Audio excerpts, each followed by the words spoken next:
People always see ballet as pretty girls on stage in pretty costumes with long legs or, lovely arms and things like that. But it's completely different. When you get into rehearsals, you get all sweaty and your muscles ache.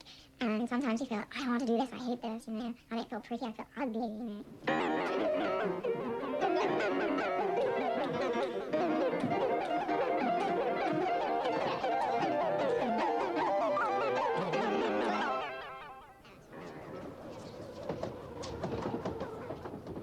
Away from the glamour of Covent Garden, Baron's Court is the Royal Ballet's daily workplace for class and rehearsal.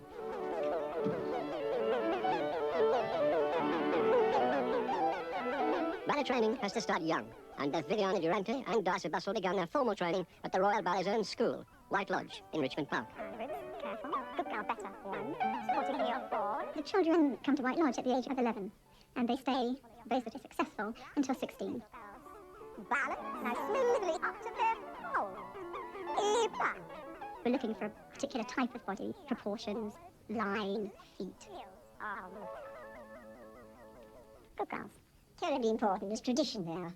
A lovely route in the middle of this beautiful park where the tradition of the English school can be kept and preserved. And the children go there at the age of, I think it's 10 or 11, to serve their country as their national dancers for the rest of their lives.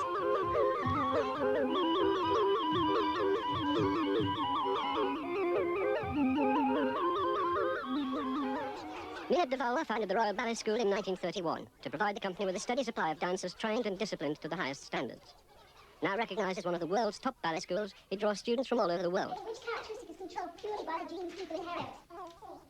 Correct, yes. There's a cat looking in, and there's a dog looking out and a cat looking back, so it's like a two-headed like cat-dog kind of thing. Entrance is highly competitive for both boys and girls, and those who get in still face stiff annual reassessments. About a third of the students fail to complete the course.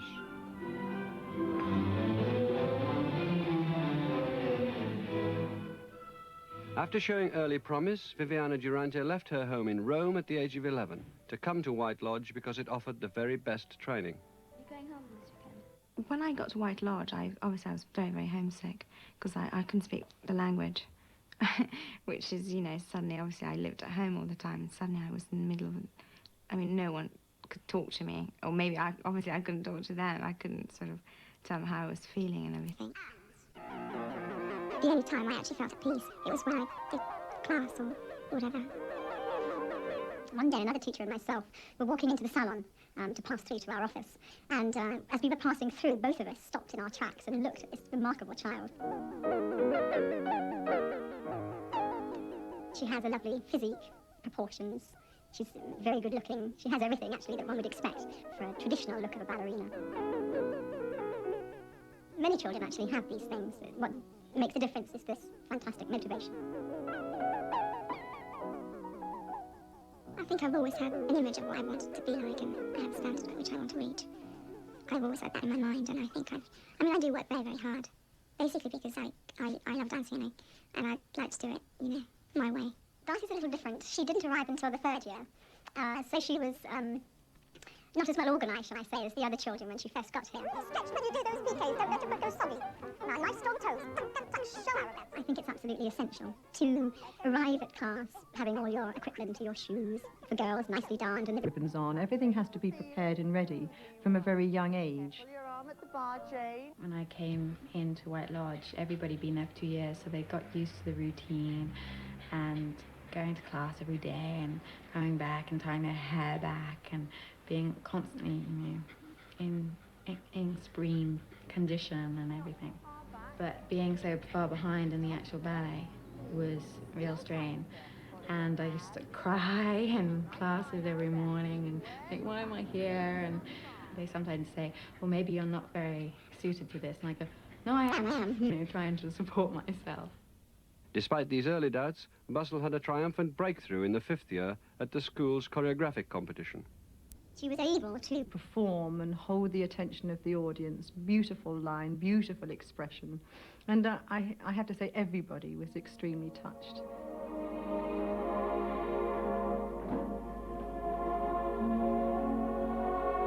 We could see at that time just how exquisite she was. There's a naturalness, an openness in her movement, which is, for me, quite different from anything I've seen before.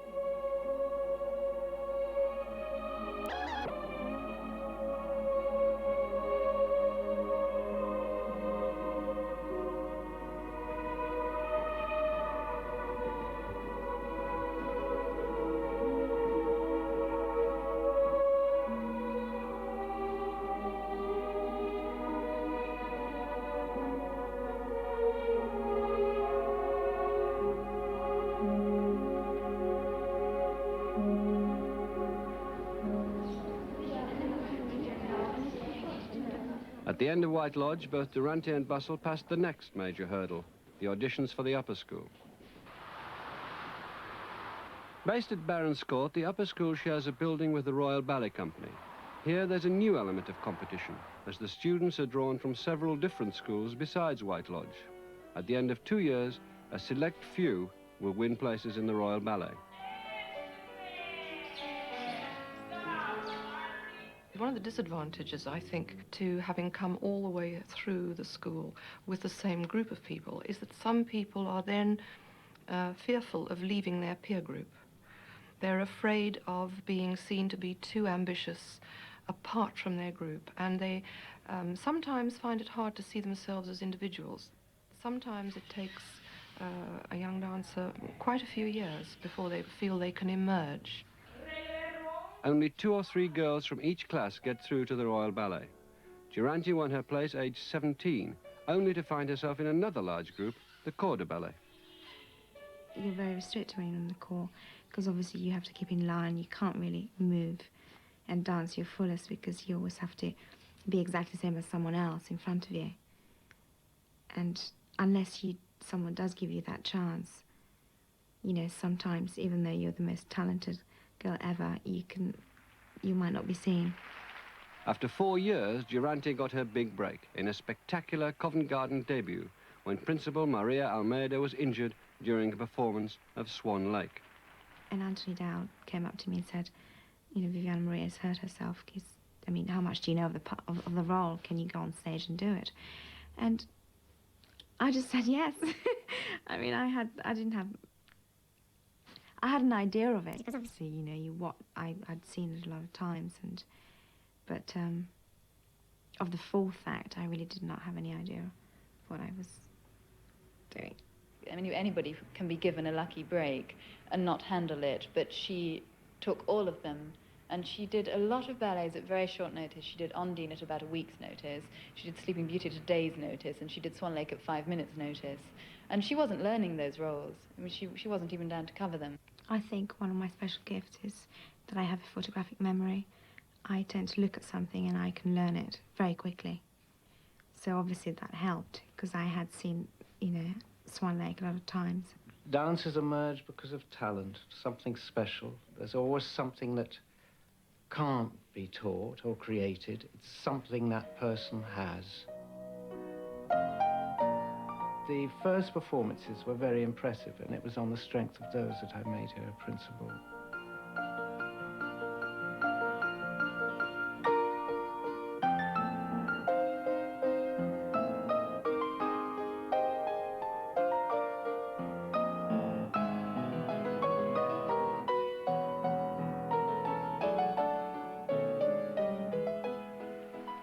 In the case of Darcy Bustle, her promotion to principal came when she was just 19, after choreographer Kenneth Macmillan chose her as the star of his new ballet, Prince of the Pagodas. He'd first spotted her at the school. Of course, she's taller than most dancers, so that's one reason you notice, but also she had this wonderfully sunny personality. She had a refreshing attack to her movements, which is not typically English. It's the sort of thing I've seen in America. And I was stunned by what I saw. And then I remembered her, and when I came to do Prince of the Pagodas, I asked if I could create the leading role on her. The role, technically, was extremely demanding. I don't think I'd ever worked with a female who had such a fantastic technique. enormous attack and speed, and of course she has the most wonderful jump. This was very challenging for me, but the dancing was phenomenal, and I think it's quite hard for someone to follow her in that role.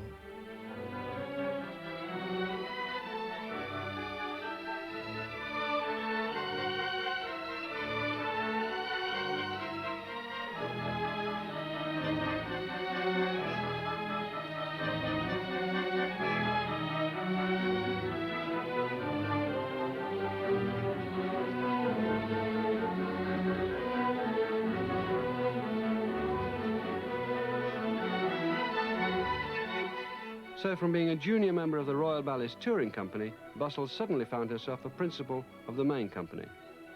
I think for a whole year I was in a state of shock. It was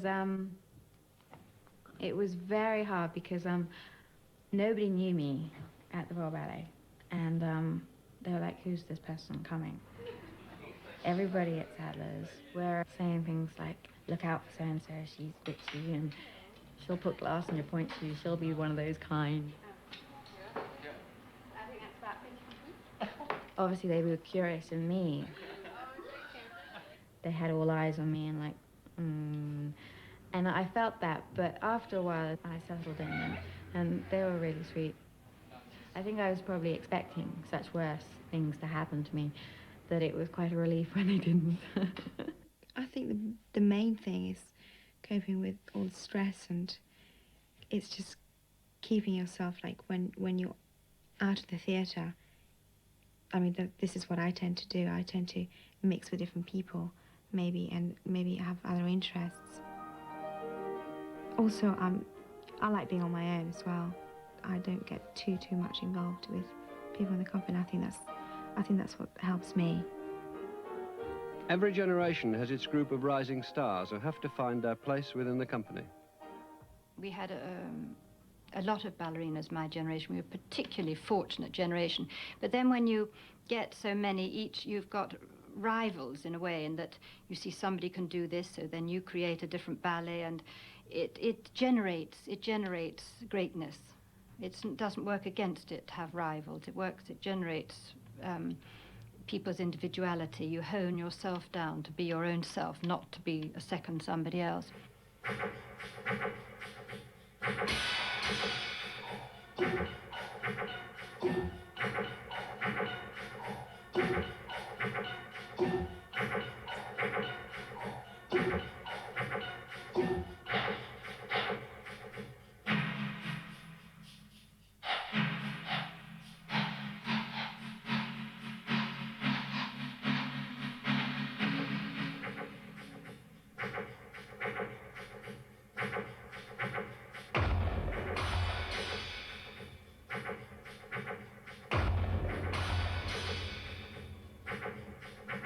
Darcy looks particularly good in, say, the Balanchine repertoire, and certainly in the Forsyth piece that the Royal Ballet recently acquired, partly because they both demand such extreme positions from the dancer's body, and she's that flexible and that strong. I think, too, she has a sort of toughness, a frankness, a kind of very easy sexuality on stage that fits very well with that kind of work. You know, she's not reticent, she's not delicate, she's not shy. Oh, it's okay. It's okay. That is hard. I know it's hard, you know. You know what? Are you sitting up and taking his hands? Are you trying to do... No. When you go back, you open your legs, come, and now take his hands. Yeah, that's it. That's correct. Use your tummy. Pull her. Can you grab her? Can you grab his wrist or something? Would that help? Yes, good. How's that? Wait for it. Foot. The thing that you can't miss about Darcy is that she has these incredibly long and very strong limbs. Up, steady, down, and go. She has such control that she can hold a position and then move into it with amazing grace and strength, so that what you get a sense of is these beautiful, beautiful shapes. Good, go on.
Viv's actually built more like an English dancer in that she's very tiny, she's very elegantly proportioned, she moves very fast, very brilliantly. She's actually been coached a lot by Antoinette Sibley, and she has something of that rather expressive, lavish quality that Sibley has.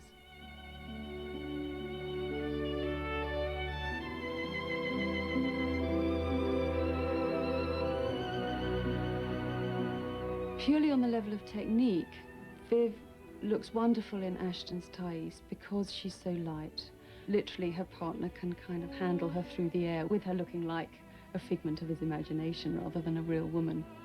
She can do all those tiny, brilliant, graceful steps beautifully.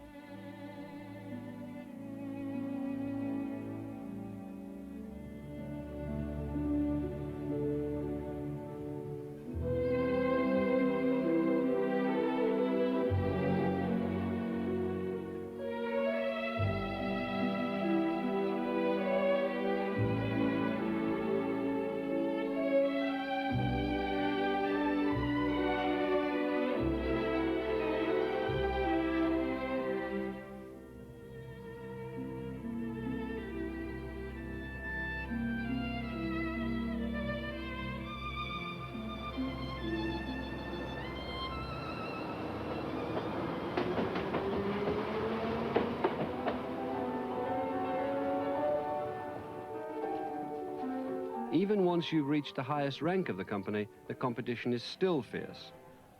Durante and Bustle have to share out performances with 5 other principals, and there are always deserving soloists coming through. So keep close. Having been a principal himself, director Anthony Dowell understands very well the difficulties of company patronage. I suppose I am literally looking after the artists, and that's why it's such a responsibility. I have their sort of career hopes and fears in my hands. It is, of course, my eye and my taste and what I feel about them that rules it, so I can mold it how I want. Everything that happens here is based on personal opinion. I mean, it's not like you can plug into the computer and say who deserves X, Y, and Z, or who's got the best results in the exam. It doesn't work like that. And it's really a case of a group of people or one person deciding the way things should be. Of course, there are people that I am drawn to because I feel that they're going to interpret what I create very well. And there are others that are not chosen by me, of course, are going to feel let down and depressed. And I remember myself as a dancer, when I wasn't chosen for something, I took it very personally, and I thought the director hates me. And it wasn't that the director hated me, it was because I wasn't within the scheme of the director's plans. That's part of being a dancer, is the disappointment and the joy.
When you come to a ballerina, she is there to portray the past, the beauty of the past, the beauty of tradition and development. So she's got to have a very extra talent to do that on top of her own natural talent.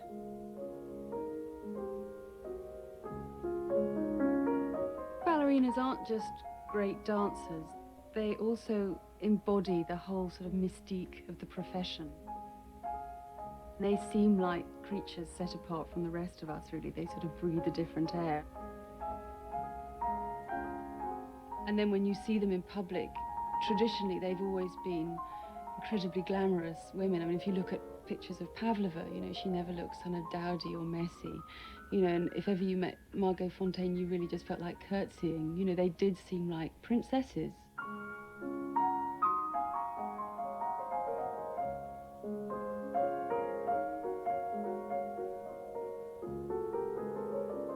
I think it's hard to imagine either Viviana or Darcy having that same extraordinary aura as Pavlova or even Fonteyn. I mean, democracy and feminism haven't hit the ballet world that hard, but, you know, they're around enough for it to be difficult for a young woman today to kind of think of herself or exude that sort of princess kind of aura.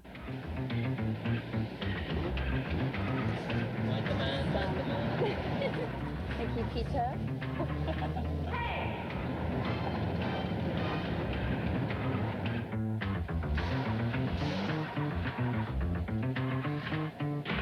It's just that I can't go over 30. Yeah. So I think my wheels are unlevel or something. People don't dress so grandly. Dancers don't swan around in furs and diamonds. They wear jeans and trainers like everybody else. So the days of the really grand, the really ethereal ballerina are probably over.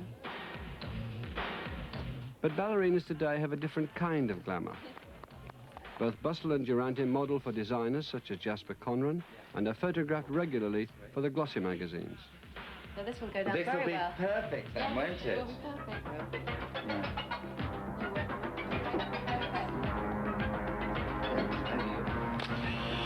And put your foot up on the toilet like that's it, just sort of stretch it out. That's lovely. Looking up the square a bit more. Stretch your toes out, maybe go further. That's better, good, that's great. Good.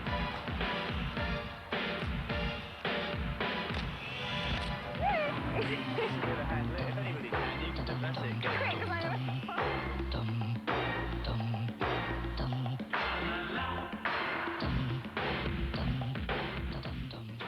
They wear image. Very smart. Do you want to try some other jackets on? Okay.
You might think that Viviana and Darcy, living in the 1990s, might find it really difficult engaging with the heroines of the 19th century classics.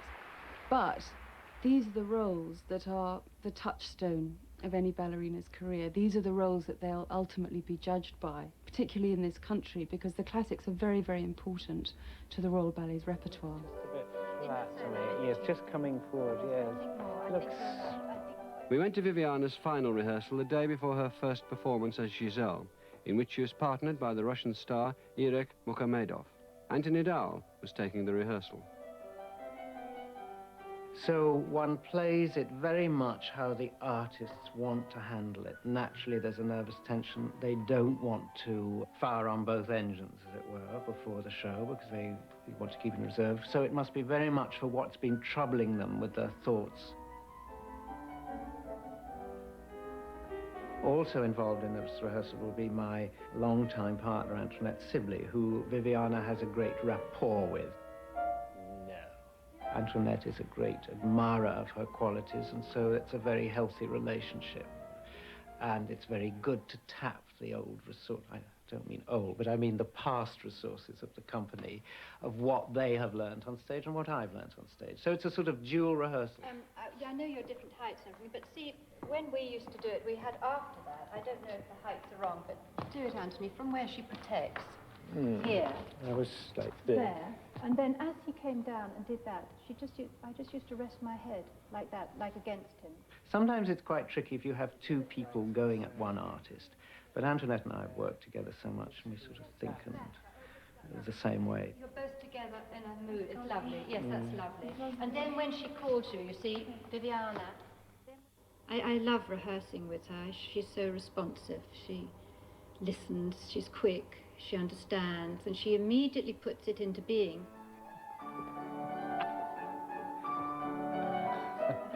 She's innately musical for a start. She looks ethereal, she looks frail, passion there. She's a lovely actress. You can believe in her right from the beginning.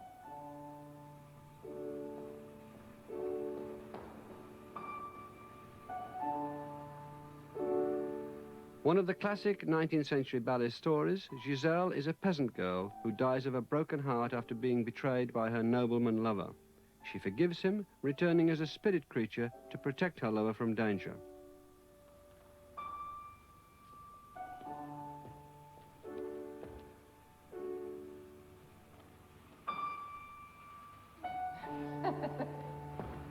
Save that for tomorrow too.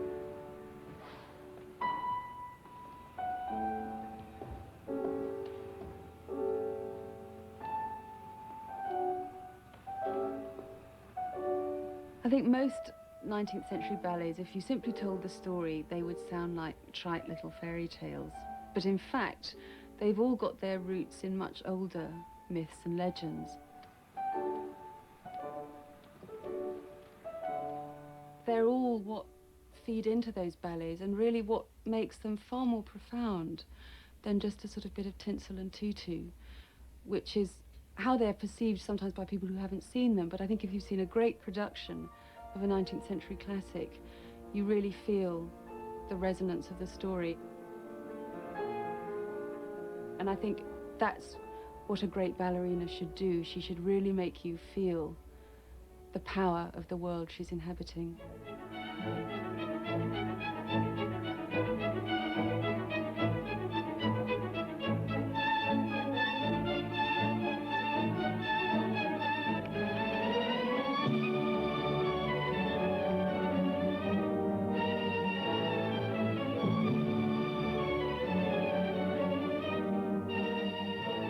The biggest difference, of course, between the ballets of the last century and this, I try to make everything on the stage more real, in a very stylized art form.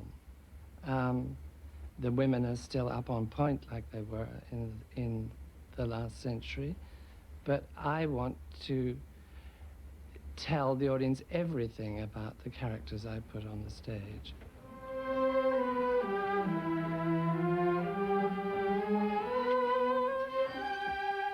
Certainly, I emphasize the sexuality of the female dancers in my ballets, because women are sexy, and why shouldn't they be? And why should they be ethereal creatures? They're not.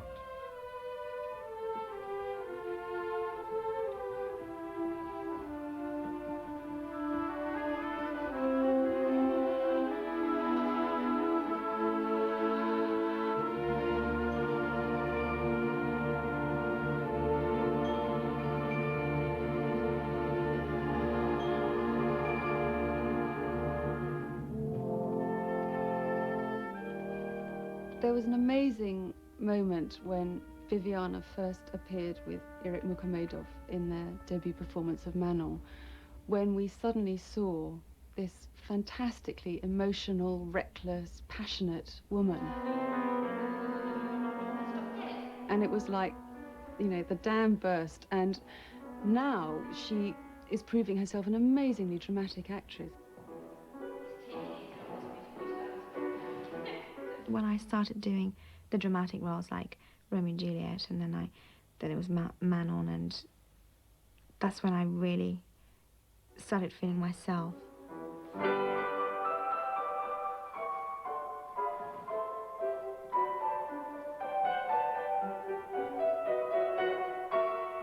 I guess I'm really finding out about myself now. I'm finding out what I really want, who I am, and I'm admitting to my feelings a lot more.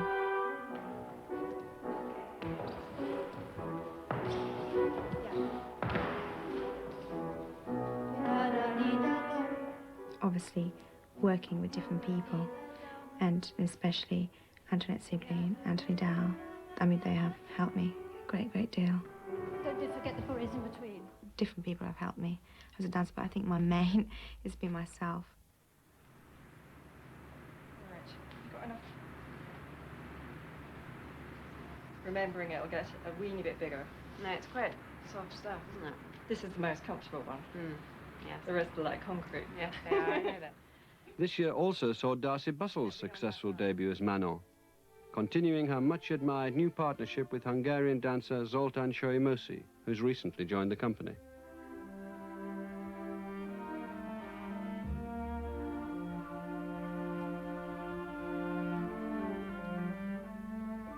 Zoltán himself is taller than a lot of young men, and Darcy, we know, is about 5'7", 5'7.5".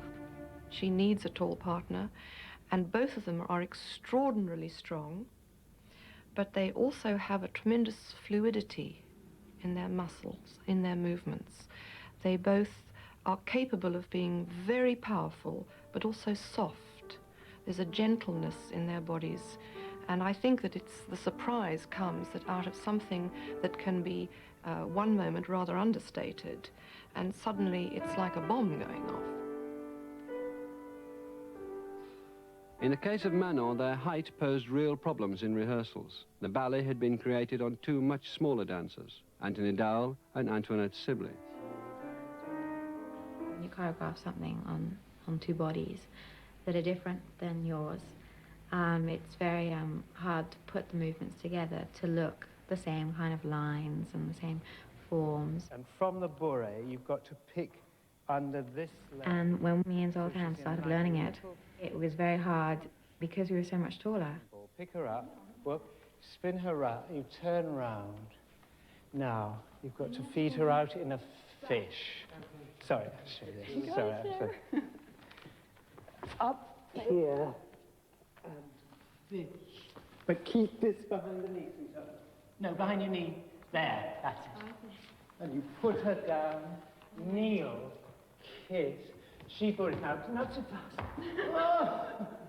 And some things were really quick, and it was hard to get around them because obviously being that bit longer makes a little bit more time. Some things had to be slightly slower for us. And put her off balance there. Off balance by now. Oh! Just, you've got to do a bit.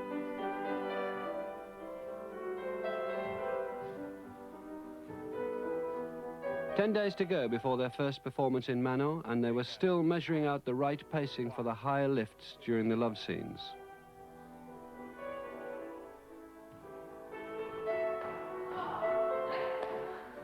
Their difficulties were compounded when Solymosi fell ill the weekend before their opening.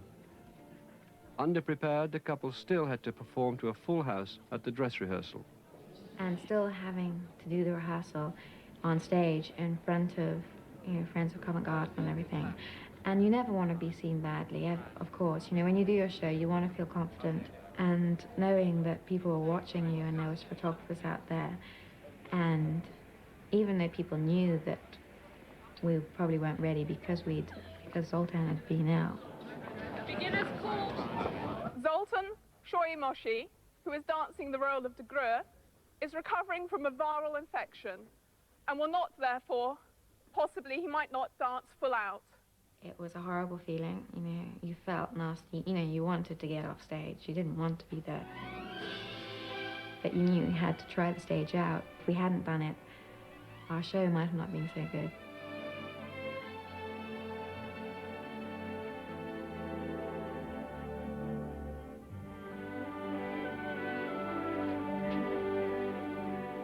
People don't realize, you know, they think, you know, it's just like a 9-to-5 job in a way, but you have shows in the evening.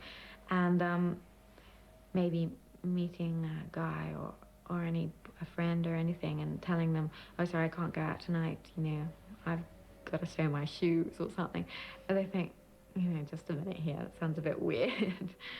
But you know, you've got to be disciplined about those things because you don't want to let yourself go because you can't, not for the ballet. It's just so exhausting. It really is so tiring that you can't be out every night as well as dancing every day. And in fact, when you do that, which I then decided after my first marriage had finished, I thought, well, I now have to get myself together again for my own life, as opposed to my dancing life and my own life. And so I did start going out and partying and doing all the things I'd never been able to. And I was constantly ill. You can't mix the two, really. And then I equally well made the decision to have the child. And I longed for that baby at that point, longed for it. And equally as well, when I'd had that baby, I longed for another baby. Because you've got to be a woman as well. The Royal Opera House, Covent Garden, performance home of the Royal Ballet since the war. Here the company gives over 100 performances a year. Every season, the wardrobe department works on up to 3,000 costumes for a company of 80 dancers. They get through nearly 7,000 pairs of shoes and 2,000 wigs, in addition to their daily workload of rehearsals, bustle and durante dance in at least 50 performances a year. Yeah, I think it's better. On stage, I do feel different. I feel as if something else comes out of me. In real life, I really do look and sound terribly different. I'm very shy. But on stage, I can almost do anything. Like, you know, I can just let myself go in any role, and it just can completely take over me. It takes me to a different world. Like, I hope I do the same to the audience. Okay, well then. It's completely different from what you realize when you're a kid. When I was young, I thought of all pretty and pretty costumes and pretty ballet shoes. When you get older, it becomes much more deeper. It's more of like your heart, and it's like bringing a feeling out instead of all the prettiness. I mean, that's all lovely, but it's more grit, guts and stuff. When you're dancing, it's more of a passion, I'd say. Sometimes I get so carried away, you feel nobody's there, and you'll be in your own world.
590, please, sir.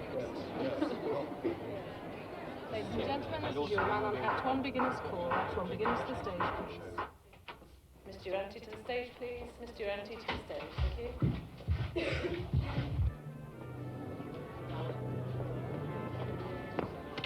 It comes off when you say take it. Are you going upstage or downstage? No, upstage. Go. Go, upstage. And it's go.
Best obviously is at the end when everyone just is applauding at you. That's what we dance for.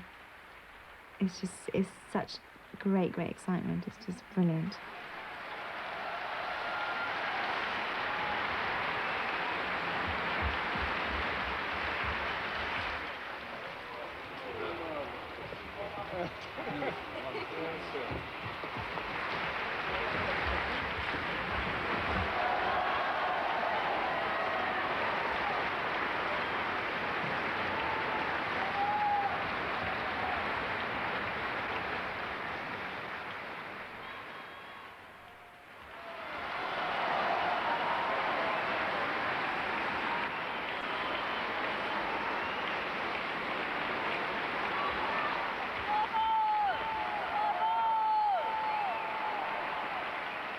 Well, it takes quite a while to wind down because obviously you're on a complete high.